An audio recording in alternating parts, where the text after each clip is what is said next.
Bienvenido una vez más a Tecninformación, la nueva experiencia de aprender en línea. Estamos muy agradecidos por la que nos hayas elegido y esperamos que este curso te guste. De antemano te queremos aclarar que este curso es apenas una introducción a lo que es la instrumentación industrial.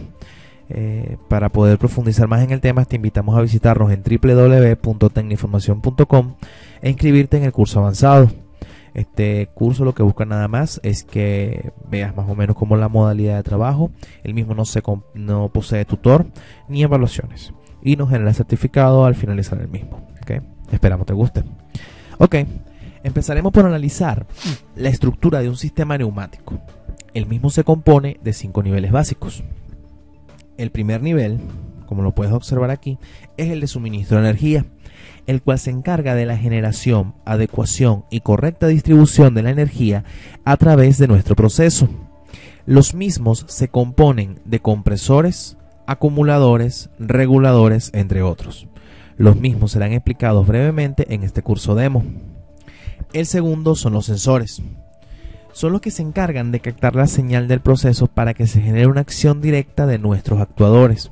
Los mismos se consideran operadores mecánicos. En el tercer nivel tenemos lo que son los elementos de procesamiento. Dichos elementos son los que cumplen la lógica impuesta por el diseñador para el buen funcionamiento de los procesos.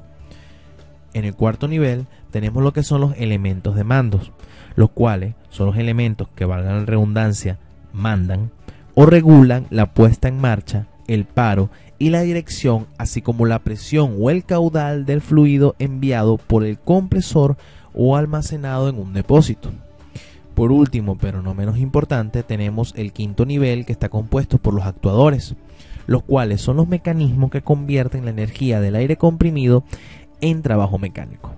Aunque en esencia son idénticos a los actuadores hidráulicos, el rango de compresión es mayor en este caso, además de que hay una pequeña diferencia en cuanto al uso y en lo que se refiere a la estructura, debido a que estos tienen o poseen poca viscosidad. Ahora bien, observaremos un diagrama de distribución neumática tomando en cuenta los componentes que lo pueden conformar, así como los 5 niveles vistos anteriormente. Podrás observar cómo tenemos lo que es el suministro de energía, que pasa a través de las entradas de las señales, y tenemos nuestro procesador de señales, que puedes observar aquí. El elemento de maniobra, ¿okay?, que en nuestro caso es nuestra válvula 3-2 vías, con nuestro sistema actuador. ¿Okay? Más adelante nos enfocaremos, detallaremos un poco más de ellos. Hasta ahora hemos visto cómo los actuadores transforman la energía neumática en un trabajo útil. Estos funcionan gracias al aire comprimido. Entonces, antes de hacer funcionar un actuador, hay que generar, distribuir y preparar el aire comprimido. Para que los actuadores neumáticos funcionen perfectamente, el aire que les hace funcionar tiene que pasar antes por diversos procesos, a continuación que serán descritos. Para producir el aire comprimido se utilizan compresores, los cuales son elementos que elevan la presión del aire en función a su presión natural. El aire tendría que ser puro para que el aire comprimido tenga una larga duración, aunque también habría que relevar que sea de usar apropiadamente cada tipo de compresor. Este depende del trabajo que se pida y de los elementos externos. Hay 3 tipos básicos de compresores: el compresor de émbolo alternativo, el compresor de émbolo giratorio y el compresor de flujo, y cada uno de ellos poseen sus respectivas clasificaciones. Ahora bien, comencemos por lo que es el compresor de émbolo alternativo. Este tipo de compresor es el más usado. Es apropiado para comprimir a baja, media o alta presión. Para obtener gran cantidad de aire a presión se siguen las siguientes etapas. El primer émbolo comprime el aire aspirado. Enseguida este aire debe ser refrigerado y el siguiente émbolo vuelve a comprimir el aire. O sea, la segunda cámara debe ser más pequeña para así aumentar la presión del aire que se va a enviar. De esta forma se produce aire a grandes presiones, pero durante el proceso de compresión se forma gran cantidad de calor que tiene que ser evacuado a través de un sistema de refrigeración. Empezaremos por el compresor de émbolo como tal.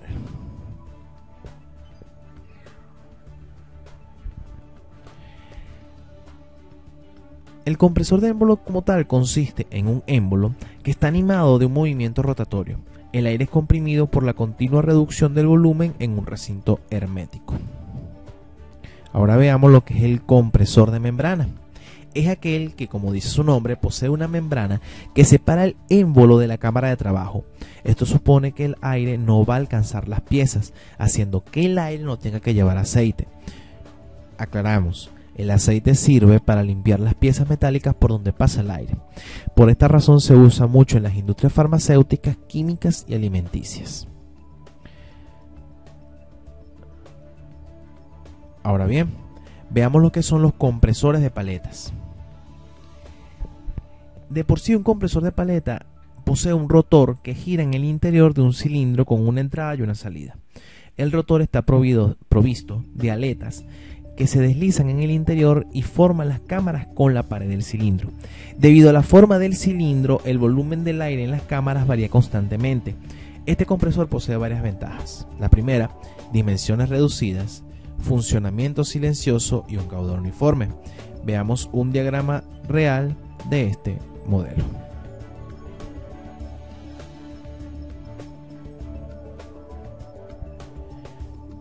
Ahora bien, un compresor de tornillos es un compresor que consta de dos tornillos helicoidales, o sea, dos ejes. El aire aspirado es comprimido e impulsado hacia el otro lado, gracias a que los tornillos tienen partes cóncavas y convexas. El volumen del aire en este compresor en particular no varía. Ahora, veamos lo que es el compresor tipo Roots.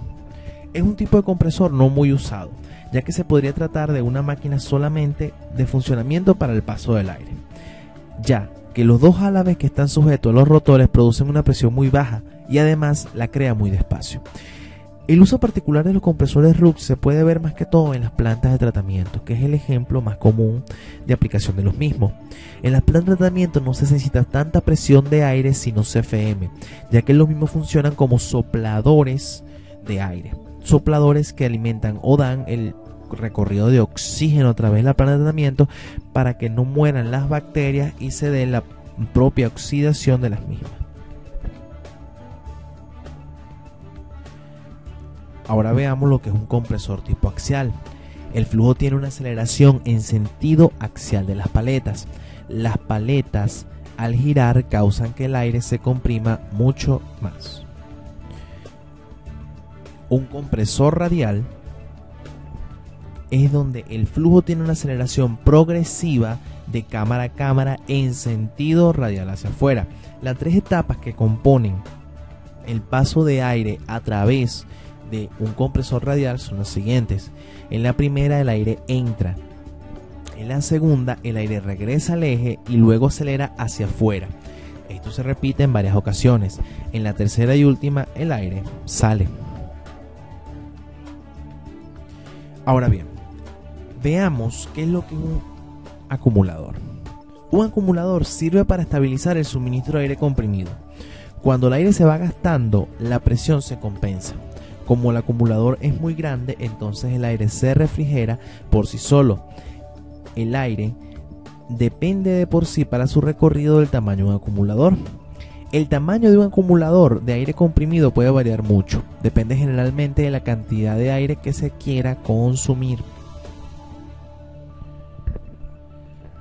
Otro punto importante es el tendido de las tuberías o de red, porque en el caso que estuvieran mal colocadas podría provocar la acumulación de aire y provocar pérdidas de presión. Por eso las tuberías tienen que descender un poco, aunque sea un 2% en el sentido de la corriente. Podríamos agrupar los diferentes tendidos de red eficientes en dos grandes bloques. El primero de red abierta y el segundo de red cerrada. Esta última es la más usada, ya que el aire puede pasar uniformemente por diferentes direcciones. Aparte, también puede ser más compleja, con interconexiones. De esta forma podría controlar más el aire comprimido. Las dimensiones de la tubería es muy importante, ya que si escogemos el incorrecto se podría producir fallos en el sistema a causa de las pérdidas de presión. Para saber el diámetro que tenemos que usar habría que mirar antes la cantidad de aire la distancia que recorrerá el aire, o en pocas palabras, la longitud de las tuberías, y las posibles pérdidas de presión durante el trayecto. Ok, esto es todo por ahora. Te queremos agradecer habernos acompañado hasta ahorita y te esperamos en el segundo módulo, en el cual hablaremos acerca de más elementos que componen el sistema neumático. Continúa con Tecnoinformación, la nueva experiencia de aprender en línea. Gracias.